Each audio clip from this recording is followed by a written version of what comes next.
Thank you, everybody, for coming to hang out for this 2 o'clock session here. Welcome to always like a gift Trojan horse in the mouth. And it just might be the case that the King of Troy should have, been a bit more careful with his security awareness training. But he certainly did not, and the rest, as they say, is history. Now, besides the random credential harvesting, phishing emails that I get every day, a lot of them is just flat out emotet all day, all the time. And that's really what we're talking about here today. And emotet, it's the malicious documents that are being downloaded and where people are clicking the fateful enable content. And so what we're going to be talking about today is just how to rip those apart and how to get the important indicators of compromise that can show, hey, did somebody click the thing? Did they enable the content? Did all the other bad things happen? Did they happen? Now, all in all, it is really fun to click on things that you know you shouldn't. I can see why end users do it, but it's even better to get paid for it. So let's begin. Now, of course, as always, it starts with an email, and pretty typical, whatever the theme is. I really don't care about the theme. I don't track it that way. I really just, it's an invoice, or it's AT&T bill, or it's whatever. To me, it really doesn't matter. I don't focus on that. But, of course, what's the bad thing here? The bad thing here is that that's not really DocuSign. It's really taking you to the Luxor Club and WP content, of course. Right? And all in all, yeah, that's suspicious, but what's on the other end? What would happen if an end user actually did click on the thing? Well, it would prompt you to download a document, and if you open it up, it says to enable content. Now, before we get into the document itself, there are still some important indicators of compromise that we can pull so far. One of them is who it's from, the subject, and maybe even the originating IP address that it came from. That's information that you can go and give to your favorite email admin to say, hey, search for this, it's bad, and nuke all of them in the environment, or quarantine them however it works in your environment. Other things that are good to know too, the URL itself. Give that to your favorite firewall admin and to say, hey, is there any traffic headed outbound to there? If so, well then we've got a problem. And finally, what about the name of the document itself that got downloaded, or even the document hash? Is that information that you could put into some sort of endpoint detection and response tool that can search and comb your environment, or if it sees that it does drop on the endpoint there, it can actually find that based on the hash or just the name? That's all good stuff to know. That's all good stuff to know. So before I actually go and, enable content, one thing that I always do is look to check, hey, see, enabling content is evidence that there is a macro in it at all. Well, what I want to do first is to extract the macros and check them out to see if they can give us any information. There's a couple tools that we can use for that. One of them is Office Mal Scanner. It's a really simple tool. You just take the tool and you point it at the document, and there you go. Now, if anybody is a picture taker, yeah, you can totally do that. I don't care if you want. But at the very end of this presentation, I've got 3 slides that lists all of the tools, where you can find them, how to use them too. So we'll have plenty of time for picture taking later if you like. Or do it now, whatever floats your boat. But Office Mal Scanner, it's really quite easy. You just point it at it, and Office Mal Scanner works really good for doc files and docx. It's really good on those two. And in this case, it found 3 macros right there, and it yanked them out and put them in a separate folder. And you can just check them out that way. Another really good tool is OLE dump. It's a Python script here, and this is a really good one because not only is it good on doc files, docx, but Emotet lately has been doing XML files disguised as doc files. Office Mal Scanner can't handle that, so OLE dump can. Again, a really simple tool to use. OLE dump pointed at the document, and you're going to see that here are all the macros listed out. And if it has a capital M, or even a lowercase m next to it, we want to extract those. How do we do that? Well, you just choose the S, choose the macro number, like there's number 8, V for verbose, output it to a text file, and there you go. You've got what you need. Well then, now that having been done, what actually happens with the macro? Here they go. Here they are. And yeah, it looks like pretty horrendous stuff. But if you start filtering out the garbage and actually looking at, what's useful, you can really it helps to filter out a lot of this. Now, what I do then when I'm looking at this, I just look for something that looks like an actual word or something in English rather than all this extra just gibberish right there. Once I do that, I start following the variables to see how they're being used, and we can see here that auto open, that means that when you click enable content, all of that is going to run right away. But here, buried in this one, I see POWERSHELL-E. Oh, PowerShell. There we go. Now, whatever this is doing, it's going to toss it in that variable. So that's going to be important later. But notice we've got a whole bunch of more variables coming after that. What are those ones? Well, let's find out. Looking here, we can see that same PowerShell-E right there. And in this variable, that points to this function. Inside this function, we've got a whole bunch more garbage code, but buried in here is this one. We've got a big long string of characters and another big long string of characters and more, and all of those get all put together in a big long line and tossed and returned into that. That is interesting. Looking also, there's another function of the same name here, and what we can see is WinMGMTS Win32 processed is tossed in there. That variable is used here, get object of this WinMGMTS Win32 process startup, and down here we've got another get object and a create. So all of those strings, those big long strings, are all being put together and all being tossed into this mix right here, and then it's going to be assembled. Once it is assembled, it looks like this. PowerShell-E in a whole big long string of base 64. Now, the question is, how do you get from here to where it is going to be assembled? How do we get this output of it having been assembled? Again, there's a bunch of tools that can help with that. So to get from the macro to the PowerShell, we're going to be using ViperMonkey, another couple of behavior analysis ones, Command Watch from Kazoo Security. They got, anybody heard of them? They've got a bunch of other tools out there that are useful. Process Spawn Control and Process Hacker itself. Let's start with ViperMonkey. Again, another very simple tool to use. ViperMonkey, and you just point it at the document and you let it fly. See, ViperMonkey is an emulator. It's not actually going to enable content or trigger anything. It just looks at it and it says, hey, what's going to happen with... It analyzes all the VBA code, and once it is done, and it does take a little bit of time, it spits out at the end here, hey, PowerShell-E, and there is all of the base 64. So, very handy tool to use. Another way of doing it, though, is actually you're going to have to open the document and enable content. So when you do that in your analysis machine, don't have it pointed at the real internet. Shut down the interface, because I've, of course, never infected my machine. Right? Talk to anybody who works with malware, and yes, 50% of them will say, oh, of course, I've never ransomwared myself. Oh, they're lying. They're lying. They're every time. Anyway, Command Watcher, how does it work? This is the one from Kazoo Security. This one, what it does is it looks for different processes to spawn. Command, PowerShell, run DLL32W script. You click Start, open the document, enable content, and it interrupts PowerShell in this case from opening, and it shows you, hey, PowerShell was called, and here's what it was. Here's the command line that was fed to it. So that's a way to get it. Process spawn control is a way of doing that in PowerShell. You run this script, PowerShell control, or sorry, process spawn control, and it's going to sit there and wait. Open the document, enable content, and it'll say, hey, this wants to run PowerShell, run by the parent process, WMIPRBSE. You want to allow it, keep it suspended, but underneath here we've got the new spawn process, and here's the command line that was fed to it. So again, another way of doing this. My preferred way, really quick and dirty, it's not complicated, and that is just have Process Hacker open, enable content, watch WMIPRBSE, hit, once PowerShell opens up, quick, double click it, and then you'll get the properties of it, and there you can find the command line right down there.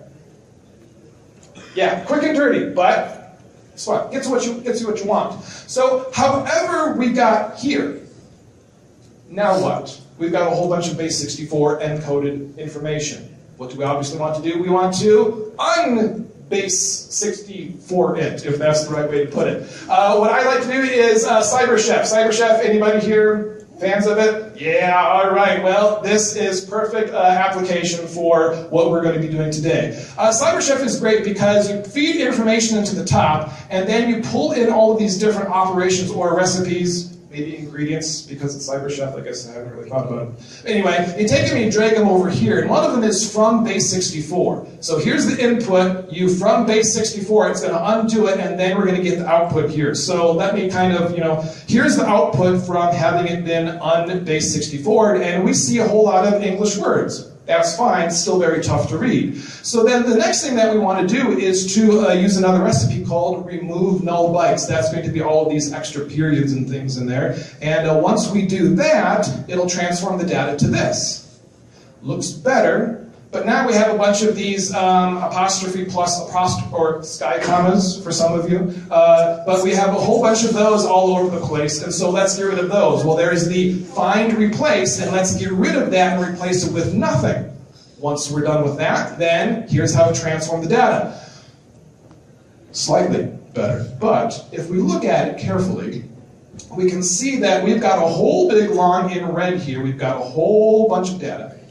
But then surrounding that is memory string convert from base. Oh, so all of this is base 64. This is going to base 64, and then wrapped around that is compression deflate stream.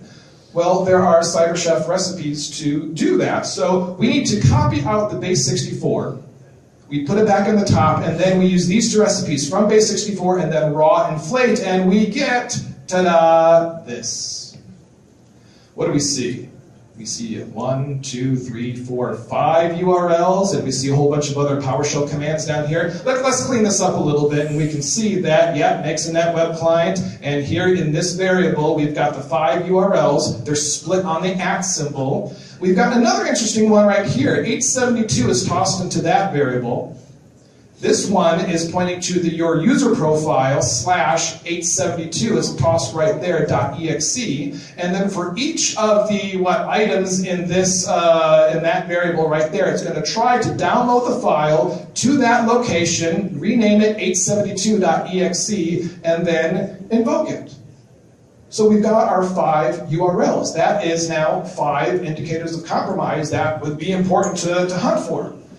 Now, the last two things that you can do here if you really want to clean up your data even more is just use these two recipes. Extract URLs and split on the @ symbol, and then you'll get a nice, lovely list of 5 lines that you can take and copy-paste it to wherever the heck you want, I guess. Now, what are other ways that the Emotech crew have been, over the past couple months, what are other ways that they have been encoding their PowerShell or code right there? Well, in this case, they were doing this for a while. Just to get to command.exe, they would do // Windows and finally get to Windows as a way to just execute that. This one was interesting, though, because we have a huge long string of data right there being tossed into XHOY. And then for each character in there, it's going to start at character 497, count backwards, and end at 0. Well, character 497 is this one, P.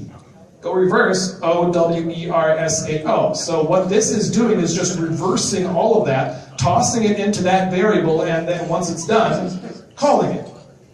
Yeah, and it gets by stuff. Go figure. Go figure. This is an interesting one, too.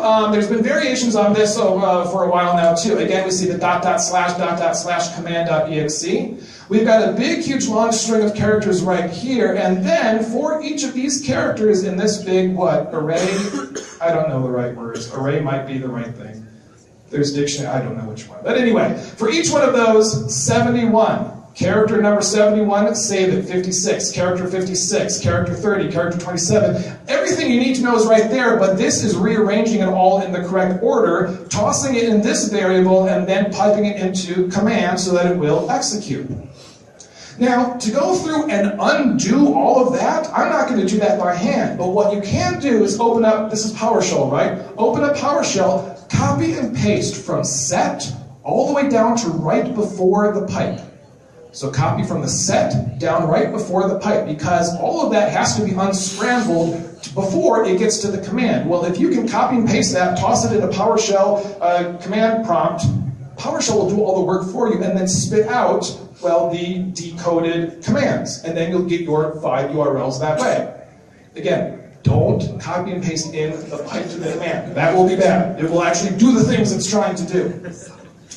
Find and replace, this one was, well, really quite silly. I mean, we've got, again, a big long string of characters, but down here, dot replace, and what are we replacing? Anytime you find a triple zeros, replace it with whatever is in that variable. Well, nothing is in that variable. But what we see here is new object.com, and if you get rid of all of those zeros, you'll end up with what? HTTP, there's an IP address, and all of that. So again, for CypherChef, it'd be easy, just copy and paste all of this. They have their find and replace recipe, toss in the 3 zeros, replace it with nothing, and you'll get out the 5 URLs that you needed. And then they did JavaScript. All right. Yeah, that's something that they've been doing much more recently. This is one of the first ones that they tried with, you can see the 1, 2, 3, 4, 5 URLs just plain as day sitting out there just to annoy everybody apparently. And then they did obfuscated JavaScript, which is making this much, much more difficult. Because up here we've got a whole bunch of variables, and you see like the equals sign right there. Every single one of these strings is all base 64 encoded. Oh, I could just take each one individually and base 64 decode it. No, because there's another function down there that takes what has been decoded, runs its own encryption, obfuscation script on it. It's a big pain in the butt. It really is. There's no easy way to do this. So in this case, what I've been doing then is taking them and tossing it into an online sandboxer called any.run. Is everybody here familiar with it? Yes. If you're not familiar with it, we're going to talk about it near the end of this presentation, but it's super awesome. Okay, we'll talk about it more, but anyway, what it does is it actually ran the JavaScript, and hey, here's the error that was buried in that JavaScript code saying, oh, there's an error, oh, bummer, sorry about you. But in the background, it's actually reaching out to the 1, 2, 3, it's reaching out to the URLs, and you can pick them up that way. All right? So, oh, we're not done. This one is much more recent, too. With the interesting thing about this is that here you can see all of the jumbled up URLs. And what's happening here is that it's going to find the 30th one, 1, 2, 3, 4, sorry, 0, 1, 2, 3, blah, blah, blah, blah, blah, find that one, and it's just rearranging all of these chunks into the right order up there, tossing it to MU4D, and down here it's going to go through them and invoke it, and all the same PowerShell stuff that we've been seeing this whole time. So, whatever way they're doing it, whatever way that they're going to end up doing it, we've now added to our list of indicators of compromise, and that is these 5 URLs right there, and also where is it going to be landed on the endpoint itself.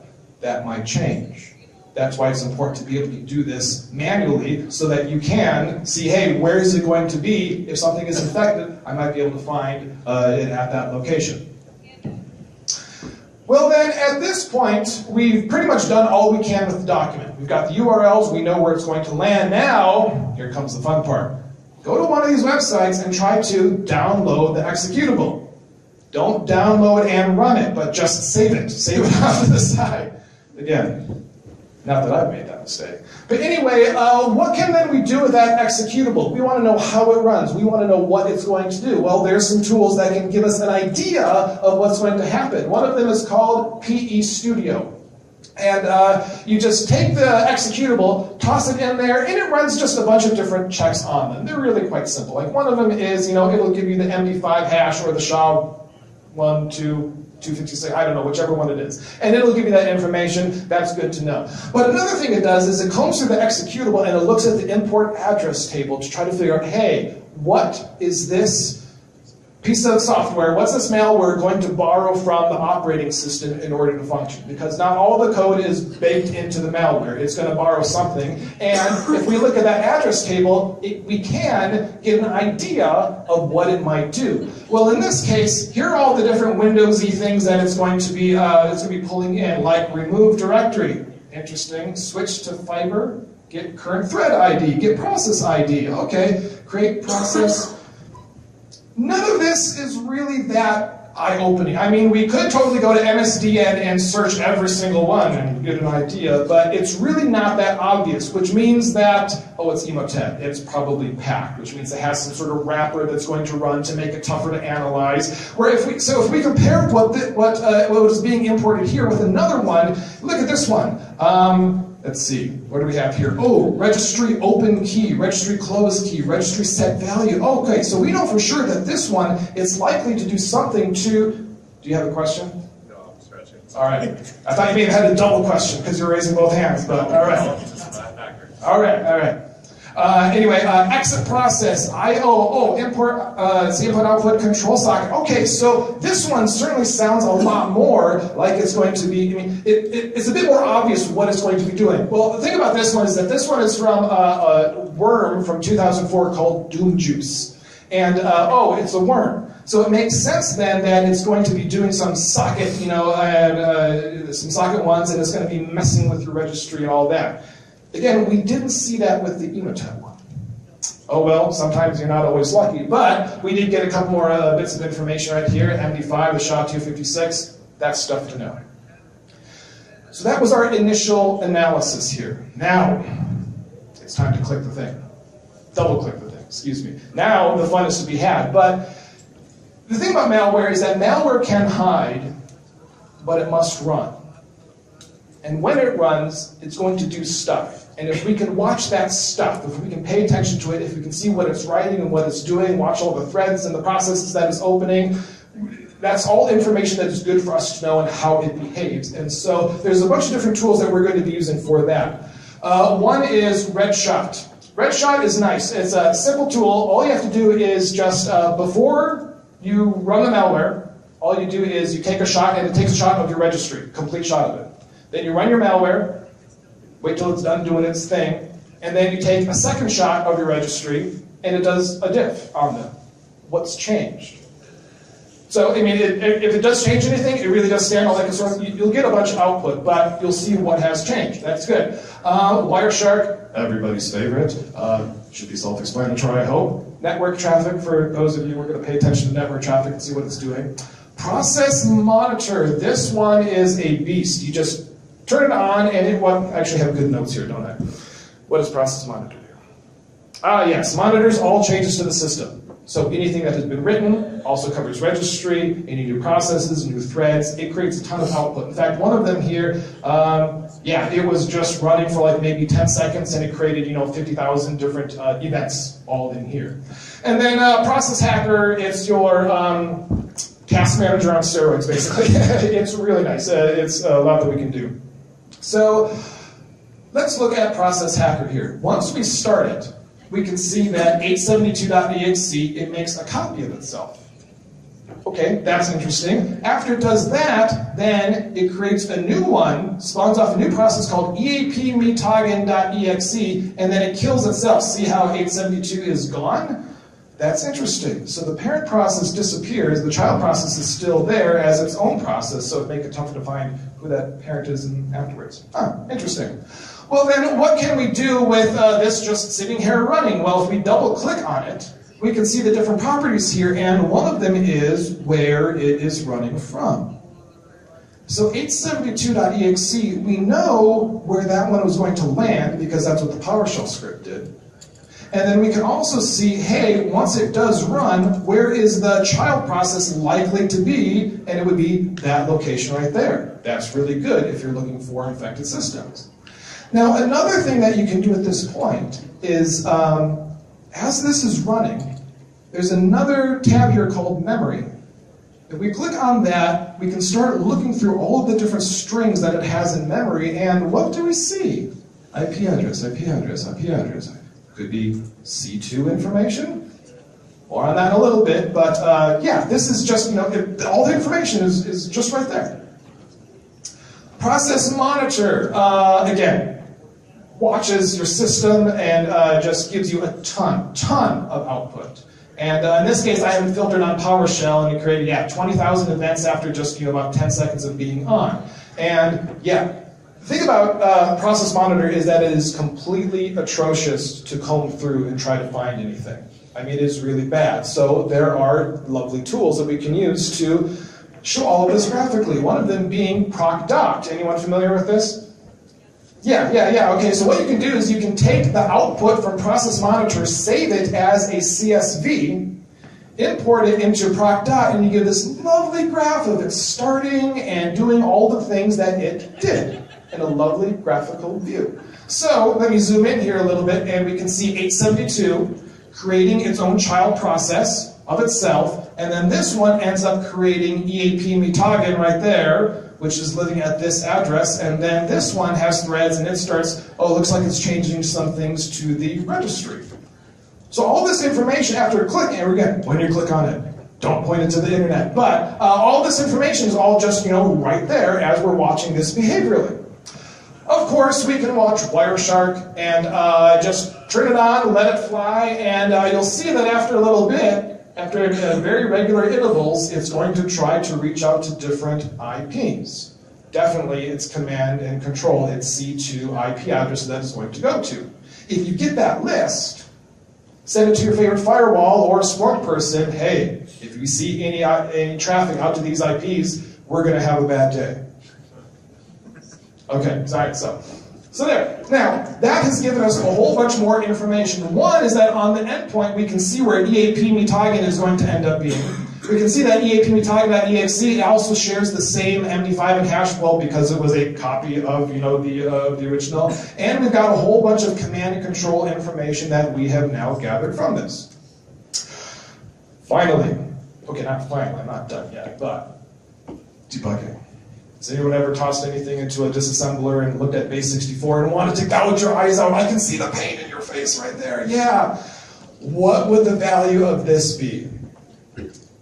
If we were to look at the traffic, the C2 traffic that actually did take and pointed my VM to the actual internet and let Emotet fly and watch the traffic and try to look at it. What's it actually doing? Well, of course, it's all encoded information. They don't want people like me to see what it is that they're sending back and forth. Well, in a disassembler or in a debugger, it should make sense that before Emotet actually sends out any information, it has to collect it.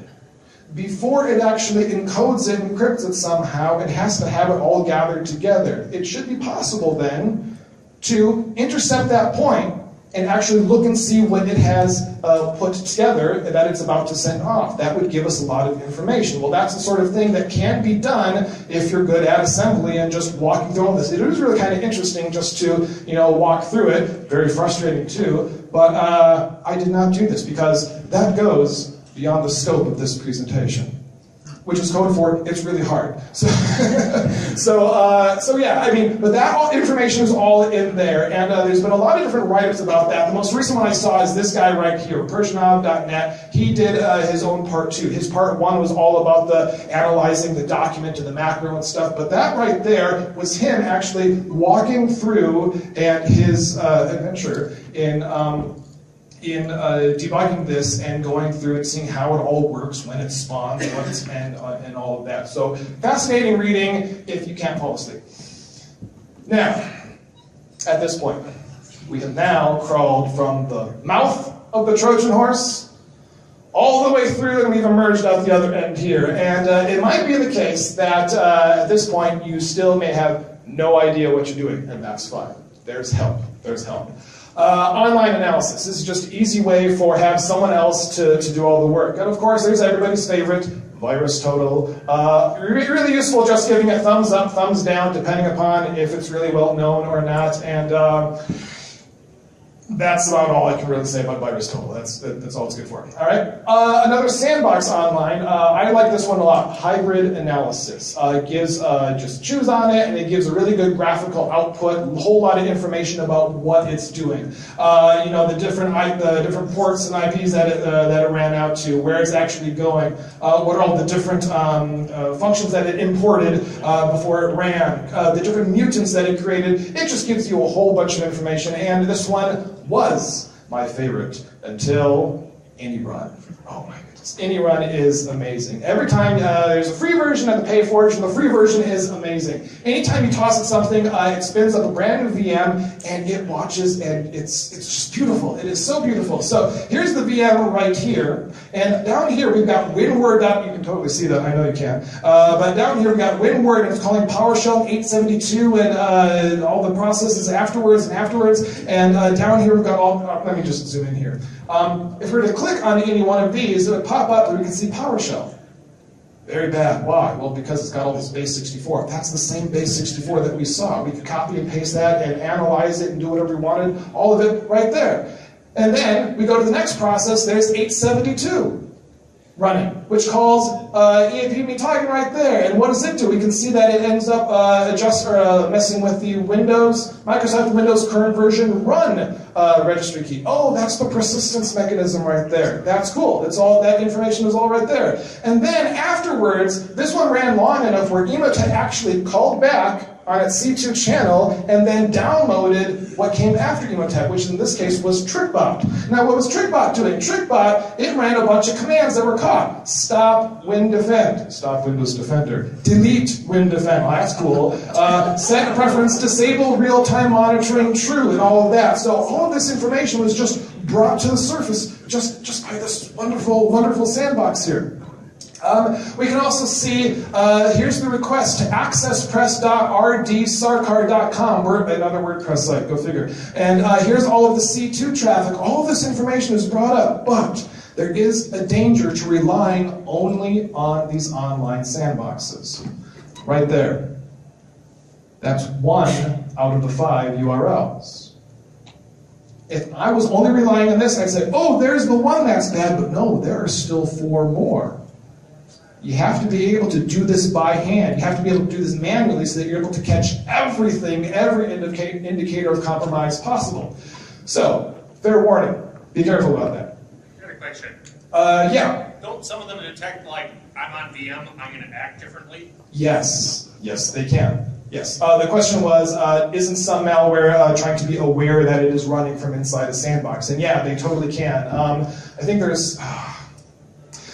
I can't speak specifically on that, not because of a secret or anything, I just can't remember. But yeah, you're right, some of them do, and in some cases, sometimes they'll just wait a long time. Any.run is nice because you can keep adding minutes onto it. For the free version, it's up to 5, but really, I don't know if all of them care too much to actually write that in there. But anyway, yeah, you're definitely right. So if you get no results, maybe try a different online sandbox. But yeah, no, very good question, very good question. Last one here is Cape. And very similar to any run or the hybrid analysis one. However, one thing that they toss on here is that if it detects that the binary you've tossed up there is Emotet, it's actually going to extract the RSA public key that it used and all of the C2 URLs. So that's just, you know, less work that you have to do on the front or the middle end. It just has it all right there. And what they base that off is the work from this guy right there, DorD00RT. He was writing his own, you know, reversing the packer surrounding Emotet. Really interesting stuff. Check it out if that's your thing. Or just use it here in Cape. I think Cape may have modified it since that point and adjusted it for them. But anyway. Well. We have now come to the presentation where if you'd like to take pictures, feel free. Again, my setup that I'm using is just a VMware workstation on top of a Windows 10 analysis machine. That's where I do all of my stuff using Microsoft Office. Again, completely off my corporate network. This doesn't touch anything, and so that's my pipe to all of the evil that exists. What did I use to extract macros? That would be Office Mail Scanner, OLE dump. You can find them right there. Now, Office Mail Scanner, it's been a long time since it's been updated. I think 2013. It still works really well, though. It has a disclaimer. Yes, I believe, yes. He does have some sort of disclaimer saying, I don't know, maybe just to carry It's old. Yeah, it's old. But again, it still works when you need it. OLE dump, it's really nice. Dieter Stevens, he does a lot on the RE side of things, and his work is really good too. What about then macro analysis? We had Viper Monkey. That was the It didn't actually execute the document. It just combed through it and was emulated all the VB script. Command Watcher, Process Spawn and Control interrupted those. Process Hacker was the quick and dirty way. It's also just a handy tool to have. And then good old CyberChef, which everyone loves. Also, behavioral analysis. What is it that we did? Again, malware has to run. When it runs, it does stuff. So Process Hacker, Process Monitor, ProcDoc, Redshot, Wireshark, all of those things really good to have on your reverse engineering platform. And then to analyze the executables themselves, PE Studio, x64 debug, NSA had their release of Gidra, I think it's called. That's their reverse engineering platform. I messed around with it.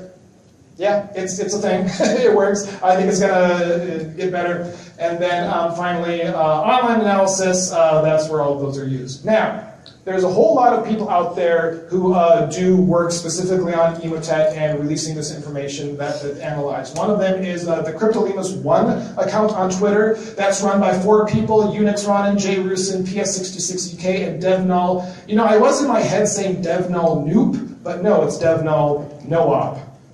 Yeah, I'm dumb. But anyway, yeah, those are the 4 guys behind that account. That account right there spits out so much information, really quick, up-to-date information on what's the latest URLs that Emotet is using, and also keeps track of a lot of the C2 infrastructure. It was these guys who noticed that, there seems to be one big group of C2 infrastructure over here, and then another one. It's only those 2. And then about maybe a year later, you had, I can't remember who it was, they wrote an article saying, oh, we've noticed that there are 2 different big, groups that Emotet's using. And these guys are like, yeah, we know. Again, really solid guys, and a great place. Everything that they dump, all those IOCs, especially when it comes to downloading an executable or downloading a malicious document, is this place, urlhouse.abuse.ch. If you really want up-to-date, bad malware that can be downloaded from anywhere, that's the place you want to go.